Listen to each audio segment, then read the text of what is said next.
gue sebagai rakyat Indonesia, rakyat merdeka, melihat si Uya Kuya ini udah sangat resah ya. Setelah dia mengundang orang asing, dia juga membahas tentang hal-hal yang tidak perlu atau tidak patut dicontoh. Yaitu apa? Dia membahas tentang selangkangan, gue aja gak mau nonton sampai habis. Uya, Ibu Puan Maharani, tolong tuh diperhatikan itu si Uya Kuya itu. Ya, gak ada mencerminkan, sangat tidak mencerminkan. Gue mau tanya deh, saya rakyat nih, saya rakyat, tujuan Anda membuat podcast seperti itu apa? Apakah itu patut ditiru, dicontoh, didengar? Itu tuh pembahasan yang bener-bener gak ada contoh yang baiknya gitu loh. Apalagi ini adalah apa? Adalah DPR, Dewan Perwakilan Rakyat. Astagfirullah. Kok bisa dia jadi DPR? Ini partainya partai apa? PAN ya? Partai PAN. Coba itu diperhatikan itu, PAN ya? Kalau nggak salah. Tolong salah kalau gue dikoreksi ya. Itu tolong diperhatikan tuh, Pak Uya Kuya. Buat teman-teman yang memiliki kasus yang mirip atau sama dengan Selebgram V, di mana memiliki anak hasil dari pernikahan siri. Yang harus teman-teman ketahui bahwa pernikahan siri itu sah di mata agama, akan tetapi dia tidak sah di mata hukum. Kenapa? Karena pernikahannya tidak tercatatkan di negara. Dan yang harus teman-teman tahu, kekurangan dari pernikahan siri ini sangat banyak. Karena yang pertama, si istri tidak bisa menuntut apapun dari suaminya. Bahkan anaknya pun tidak bisa menuntut apapun dari bapaknya, menuntut warisan dan sebagainya.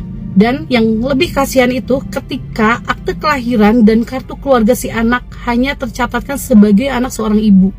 Teman-teman bisa bayangin, mereka punya ayah, tapi ayahnya tidak bisa tercantum di catatan sipil. Apa yang akan terjadi? Dia akan sama posisinya dengan anak di luar nikah.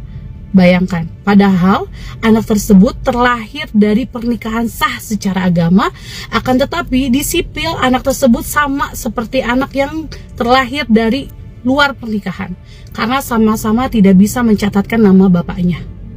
Oke, jadi saran saya untuk yang sudah menikah siri dan memiliki anak, sebaiknya segera urus isbat nikah.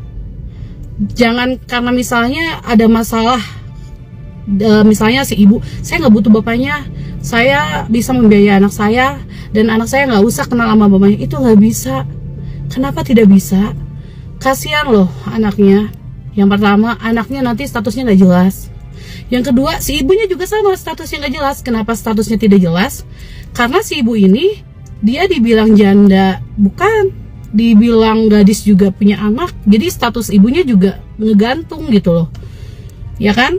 Jadi saran saya yang sudah memiliki anak di luar pernikahan negara atau hasil dari pernikahan siri, saran saya segera isbat nikah, catatkan pernikahannya secara legal agar anak-anak dan istrinya mendapatkan hak dan memiliki kekuatan hukum. Oke, kalau misalnya yang bersangkutan akan bercerai, saran saya isbat nikah dulu, catatkan secara legal, selanjutnya bisa melakukan proses perceraian yang tercatat di negara, agar statusnya sah, statusnya jelas, misalnya menjadi duda atau janda, dan yang terpenting anaknya bisa tercatatkan di catatan sipil, agar mereka dilindungi oleh negara dan mendapatkan hak-hak mereka sebagai anaknya. Oke, terima kasih.